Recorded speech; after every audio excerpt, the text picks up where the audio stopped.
वहां से लंदन चला गया, फिर गायब हो गया। आज वो आ गया है सामने एक बड़ा जनाब गवाह बन के। और अब चौधरी शुजात हुसैन को इन्होंने कोर्ट किया। चौधरी शुजात हुसैन इंटीरियर मिनिस्टर थे।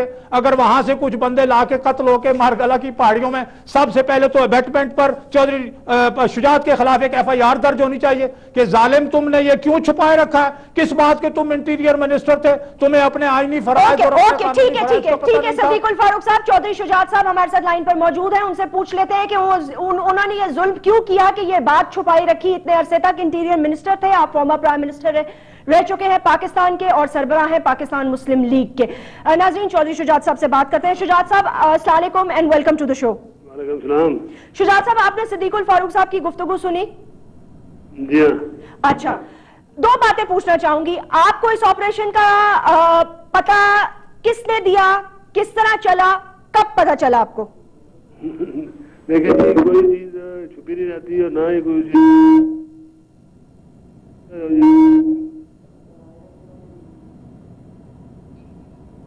नवाज साहब दुनिया में नहीं है, तो अब जो मर्जी कह लें कि उन्होंने हमें ये नहीं बताया। एजेंसी जो है वो हमेशा हुकूमत के कहने के ऊपर काम करती हैं, हुकूमत की पॉलिसी के ऊपर चलती हैं। असद नवाज साहब को वहाँ पर दुश्मनी नहीं थी कि वो वहाँ पर जाकर ऑपरेशन करते। ये हुकूमत के कहने के ऊपर सारे ऑपरेशन होते हैं। और शुजात साहब, आपकी कॉल दोबारा लेते हैं। मुझे आपकी आवाज क्लियर नहीं आ रही, लेकिन मैंने अभी तक जो थोड़े से जो मुझे आवाज आई है उससे मुझे ये सुना है कि आपने ये कहा है कि एजेंसियां हुकूमत के मातहत होती हैं, वो वही करती हैं जो उस वक्त की हुकूमत उनसे कहती है, वो उस अपने तौर पर काम नहीं करती। ये किस हद तक बात दुरुस्त है? इसमें तो थोड़ा सा तजाद है, बिकॉज ये अभी वाज़ेह तौर पर सदीकुल फारूक साहब कह रहे हैं कि उस वक्त के चीफ ऑफ आर्मी स्टाफ और प्राइम मिनिस्टर की बात ही नहीं सुन रहे थे, वो बात नहीं सुन रहे थे, खबरें छप रही थी, आप हुकूमत में थे, आप लोगों ने इस बात पर कोई एक्शन क्यों नहीं लिया? ये कैसे chief of the army staff हैं जो कराची से क्रिमिनल पकड़ के ले जाते हैं और बेल पर छोड़कर उनको वापस कराची भेज देते हैं? जैस्मीन, ऐसा है कि हम जो बातें कर रहे हैं एज अ पार्टी, हमारा कहीं भी मकसद ये नहीं है कि जैसे कि मैंने अपनी स्टार्टिंग में बात में कहा कि इसमें हम कोई नंबर स्कोर करें।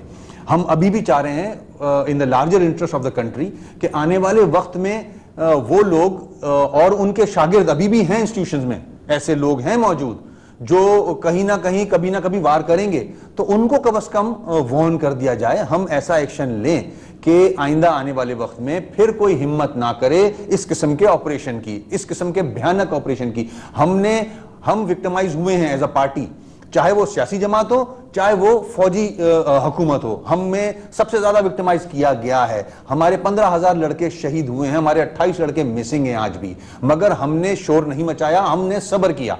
आज अगर हमें मौका मिला है और हम पूरी कौम के सामने ये रखना चाहते हैं, मैं अपने पंजाबी भाइयों जो पंजाब में मुकीम है, पंजाब में रहते हैं, मैं उनसे रिक्वेस्ट करता हूं कि इस चीज को गौर से देखें। हम पे मेजर कलीम का इशू आया था, हमने उसको क्लियर किया। असद दुरानी ने कहा है कि ये ऑपरेशन इसलिए शुरू किया गया कि कराची में अगवा, बराए तावान, डकैती, भत्ताखोरी और पता नहीं किस किस की चीजों में उन्होंने कहा मुत्तहिदा कौमी मूवमेंट जो उस वक्त मुहाजिर कौमी मूवमेंट थी, उनके लोग मुलव्विस थे। आप क्या कहेंगे, मुलव्विस थे या नहीं थे? मैं वही ला रहा हूं आपको। देखें, ये हमें भी इल्म था कि इंटीरियर सिंध में डकैतियां हो रही हैं, रैनसम के लिए लोगों को किडनैप किया जा रहा है, ये हमारे पास भी, हम भी गवर्नमेंट में थे। आपके लोग उसमें शामिल थे? नो, मैं वही बता रहा हूं आपको। एजेंसीज ने मिलके नवाज शरीफ साहब के साथ गेम बनाया, पूरा हकीकी तैयार की गई है, हकीकी। हमने फौज की ट्रकों में बैठ के देखा है, बैठे हुए देखा है, जीपों में बैठे देखा है। उन्होंने दिखाया हमें 72 की लिस्ट और एक्शन किया है MQM पे विद कॉपरेशन ऑफ हकीकी गाइज जो कि क्रिमिनल थे। उनको ट्रेन किया गया है पंजाब में, बाकायदा पंजाब में वो रहते थे, आके ट्रेनिंग लेके कराची आते थे। टॉर्चर सेल की जो भी बात होती है वो उनके यहां से निकला है। जो हकीकी का एरिया था उधर ही सारे टॉर्चर सेल निकले हैं, सारी गंदी वारदातें वहीं होती थी। उसको बहाना बनाया, फौज ने अपने साथ लिया उनको और लोगों के साथ जुल्म किया, लोगों को कत्ल किया ताकि अल्ताफ हुसैन और MQM का नाम खराब हो। प्रोपेगेंडा पंजाब के सहाफियों को बुला के कराची में, और जो हारून साहब थे, आसिफ हारून, उन्होंने नक्शा पेश किया। मतलब ये पूरी प्लान थी जिसमें आसिफ सर चौधरी शुजात साहब को लाइन है हमारे साथ इस वक्त, उनसे बात करते हैं। बात कर रहे थे, बात मुनकता हो गई थी। शुजात साहब जी, आपको मेरी आवाज आ रही है? जी आ रही है। शुजात साहब, मैं आपसे ये पूछना चाहती हूँ कि सदीकुल फारूक साहब ये कह रहे हैं कि सबसे पहले एफआईआर चौधरी शुजात साहब पे फिर कटनी चाहिए कि वो एक इंटीरियर मिनिस्टर थे और उनको 18 साल से पता था कि 60 लाशें मरगला की हिल्स में दफन हैं, लेकिन आपने अब 17 साल बाद मुंह खोला, ऐसा क्यों है? सवाल कर दिया, वो तो उनका दौलत है। आप अपनी बात कह रहे हैं कि आप क्या मुझसे पूछना चाहती हैं? मैं आपसे क्या मैं आपसे यही पूछना चाहती हूं कि 17 साल तक आप भी क्यों खामोश रहे?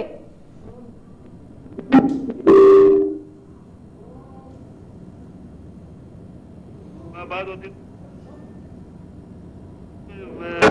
जमाने में नहीं हुआ था, ये जो आया था ये पीपल्स पार्टी के दौर में हुआ था, ये वैसे ही इनको I have no idea। Shujaat साहब की लाइन में कोई प्रॉब्लम आ रही है, technically I can't hear him. Sadiqul Farooq sahab, आप शुजात साहब की लाइन में अनफॉर्चुनेटली कोई प्रॉब्लम आ रही है।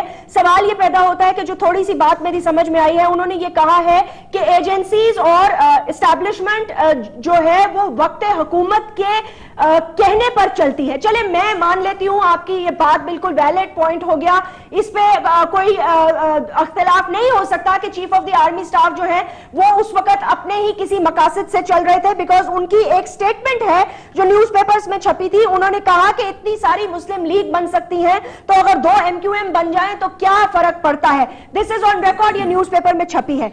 मैं खाली आपसे ये पूछना चाहती हूं, उस वक्त के जो आईजी थे सरदार मोहम्मद चौधरी साहब, जिन्होंने एक किताब लिखी अल्टीमेट क्राइम, उसमें उन्होंने ये कहा कि जनरल आसिफ नवाज के हवाले जब क्रिमिनल्स किए गए यहां से पकड़कर, तो प्राइम मिनिस्टर साहब इस्लामाबाद से लाहौर एयरपोर्ट पे आए और उनको बेल कराकर छुड़वाकर वापस कराची भेजकर हकीकी के रूप में पेश किया गया। आप इसकी तस्दीक करेंगे या तरदीद करेंगे? मैं आपसे पहले अर्ज कर चुका हूं कि सरदार मोहम्मद हो या कोई और हो, इंटेलिजेंस का कोई सरबराह हो या इंटेलिजेंस से मुतल्लिक कोई आदमी हो, वो सच बोल ही नहीं सकता। कहीं ना कहीं उसने कोई ना कोई मुका की होती है या किसी मिशन पे होता है। ये किताबें भी लिखते हैं तो मिशन पे होते हैं, ये कुछ चीजें भी डिस्क्लोज करते हैं तो इनका खास मिशन होता है। मैं तो किसी इंटेलिजेंस के किसी आदमी पे जो कभी सिंगल एजेंट होता है, कभी डबल एजेंट होता है, कभी 3-3 जगह, कभी उनको किस मिशन पे होते हैं, उनकी कोई हैसियत और हकीकत नहीं है। मैं किसी भी ऐसी चीज को नहीं मानता। कोई अपना आईनी वजीर आजम ऐसा काम नहीं कर सकता कि किसी को कत्ल के लिए कोई एक टीम तैयार करे कि उनको जाके कत्ल करो, ऐसा हो नहीं सकता। और हम इस सिलसिले को जी सदीकुल फारूक साहब, इसी किताब बंद करने के लिए ही अभी ये जो इन्होंने फरमाया है अपना वसीम अब्बास साहब ने, इन्होंने हकीकी के लोगों को देखा है आर्मी की जीपों में।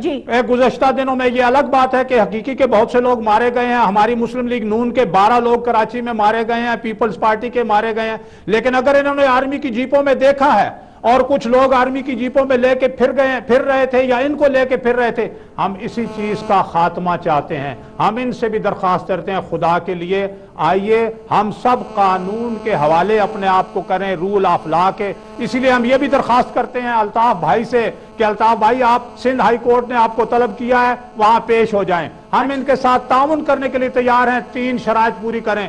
एक तो वो तशरीफ लाएं, पाकिस्तान की सियासत पाकिस्तान की सरजमीन पर करें, अपने आप को अदालतों के हवाले करें, क्लीन चिट लें। टेररिस्ट विंग जिसका बहुत इल्जाम है, अगर नहीं है तो भी कोई बात नहीं है, खत्म करें, सियासत करें हमारे साथ, हम उनके साथ हाथ मिलाएंगे, वो हमारे साथ हाथ मिलाएं इस पाकिस्तान के लिए। लेकिन ये तो करना होगा अपने आप को अदालतों में